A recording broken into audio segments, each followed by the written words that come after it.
What is going on, guys? DBG here, and in this video we are going to be talking a little bit about NBA 2K21 and NBA 2K21 MyTEAM again.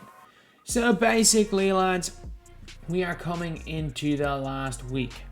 Let's be real, this time next week we'll all have the game. We're only a couple of hours off the game being available in New Zealand, and once the game's available in New Zealand / Australia, suddenly everyone then goes and gets the game. So it will be, we are kind of in that last 7 days. So I'm going to be giving you guys some tips to stay a little bit ahead of the curve. Because if you guys watch this video, say 3 to 4 days after NBA 2K21 comes out, it's not really going to be the most useful thing in the world. However, if you guys go into the game mode with this type of knowledge of what's going on, it will help a lot. So before we get on to, if you guys are new to the channel, subscribe. We upload more MyTEAM content than anywhere else. And yeah, so basically we are going to be talking about certain cards, some specific cards, and in certain types of cards that I really don't think that you guys should buy in NBA 2K21 MyTEAM. So the first, I'm going to talk about one individual player first. And this individual player, his base card has been terrible in every NBA 2K game since NBA 2K16. Up until 2K16, his base card was one of the best cards in the game.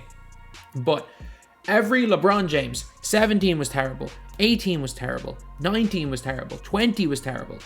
Every base card LeBron James is terrible. Do you want to know the reason for that? It's because in real life, LeBron, he's still a freight train. He's still, in my opinion, argue the best player in the world. But the thing is that he's not the quickest player in the NBA anymore. He does have a lot of strength. He's by no means a great shooter. Passing stats don't matter that much in game. So basically, all of LeBron's strengths in real life don't translate to video game. However, once we start getting these like diamond, pink diamond, opal, dark matter, LeBron James cards, I think that we will obviously get good LeBron cards, but the base card, I'm telling you right now, is not going to be good. I'm telling you that right now. So he's also going to be one of the most expensive players in the game. So if you happen to pack him day one, I'd sell. I honestly would. I think you'll be able to.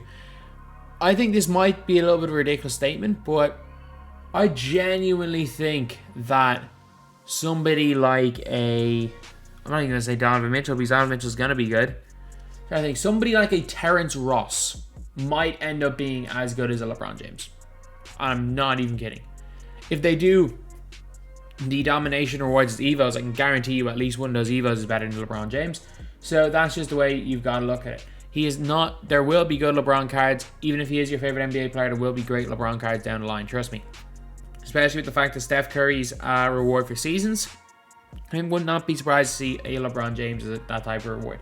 So trust me, you will be able to get a LeBron, or even if you want a LeBron, sell him or sell him early, as in like a day to 2 days into the game, and then buy him back in like 2 weeks when he's less than half the price.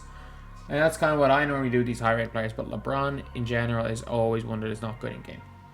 Another player, and I always say this every year. I said it with Lonzo. I said it with I didn't even say really with 2018 because the most hyped rookie was really Luka, and I thought Luka was going to be good in game. But I said it with Lonzo and I said it with Zion. Going into 2K17 and going into 2K... So going into 2K18 and going into 2K20. And do not buy the hyped rookie day one. I'm telling you, LaMelo's getting a gold card. Assuming LaMelo's in the game as like a free agent or a undrafted player or like in this rookie set, he's getting a gold card. He is almost certainly getting a gold card. And that card's going to be terrible. I'm telling you that right now, he's going to be terrible. I said it with Zion last year. I think I pulled 5 Zion Williamsons in one pack opening. I sold them all for 10k each. Gold Zion Williamson. I got 10k for all of them. He was terrible. He was absolutely terrible. And LaMelo's going to be the same. Was there good Zion cards in 2K20? Yes. Was there good Lonzo cards in 18? You know what? There was more than one good Lonzo card in 18. In NBA 2K21, will there be a good LaMelo Ball card? Most definitely. but it's not going to be the gold one, and it's not going to be the day one LaMelo card. I'm telling you that right now. That card is not going to be good. And if you end up getting him, he could be a really easy card because he's a low overall card to buy low, sell high, to start flipping the card. But I think at the end of the day, he's just not going to be it. And he's going to be really expensive. So, yeah, basically a card that you can make a lot of MT by people being overly hyped. And the last card, Zion. Zion still has hype. Because, yeah, I get it, he was a rookie last year. But, like, it's not like he played a whole bunch. And he was very good when he played. Don't get me wrong. There still is a ton of hype with Zion. So, I can see Zion in general just being... It's still a hyped up card, still a card people want, and just like last year, still be really overpriced. However, just like last year, I think he's going to be absolutely worthless in game, that gold card. I think he's probably going to be a power forward / center at 6'6". He won't be able to do anything. So, yeah, that's kind of the problem. I just think he's going to be too small in a position lock era. He's not going to be good. So now we're going to be talking about two different types of cards, and one thing you should never do early in the game. So the first type of cards are high-rated players with a bad release. Test out the player's release in play now before you buy them. I'm telling you right now, you will save so much. You will save so much. Like, we already know Paul George's release is cash.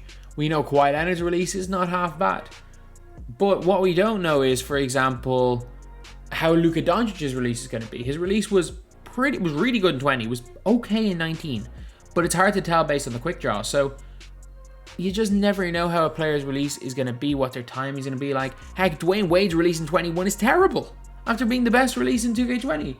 Like, you gotta just test out the bases. Test out the base of these jump shots. Trust me.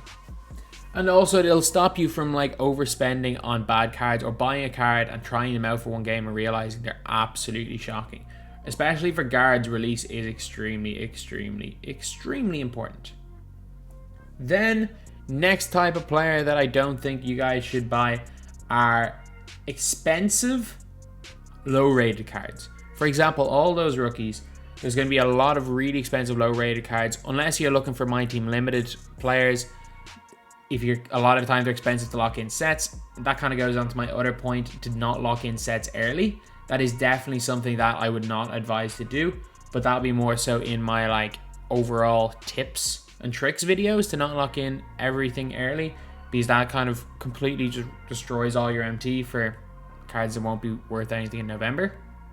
However, I think in one of the most underrated tips that I can give you, and it's one of the tips I gave last year, was not one of the tips I gave last year, but it's something that I think is going to be huge in game. And this is the last tip I'm going to give. And it's not about a specific type of card. Well, it is about a specific type of card not to buy. Whatever you pick as your starter card, they should be your starting player at said position for the first at least 2 weeks. So, for example, if you go and pick up... I probably wouldn't advise Carmelo Anthony because I don't think he can shoot in the corners. But for Shaquille O'Neal, if you pick up Shaq, unless you really want a shooting center, then I don't know why you pick up Shaq, but if you want a bruising bully ball center and you picked Shaq up as your starter card, just don't worry about your center position. You're fine. You are completely fine with him as your center for the start of the game. Don't worry about it. Don't spend a whole bunch of MT on a backup for Shaq, or don't use Shaq as your backup. You've got a card that's worth realistically 25-30k MT to start off the game. So use it and be effective, especially the first couple of days. Wasting money on replacing your starter card is just something that does not really make much sense. So anyway, that is the video. These are a few players that you probably should not buy, as well as a couple of early game tips on the type of players to just kind of watch out that you don't have too much MT tied up in. I've made all these mistakes in previous years. Trust me, I have made all of them. From 2K16, 17, 18, 19, 20, I've made mistakes every single year. Well, actually no, I didn't make any mistakes in 20 or 19. I kind of realized because I sold all my cards straight away. I made a lot of mistakes in 2K16, 17, and 18. So, from making those mistakes, I've been pretty good making teams at the start of the year. I'm pretty sure I had something like, I didn't even play the game that much and had like 200k as well as had just gone 12-0 after like a week of NBA 2K20. So I normally put myself into a pretty decent position in terms of getting all these players, or in terms of like managing to get a good enough team while keeping a lot of MT. But anyway, yeah, that is pretty much it. That's the video. Thank you guys for watching. Please like, comment, and subscribe. I think you only love me cause I'm poppin'. This a layup, this a rebound, then it's driving. Tyson with the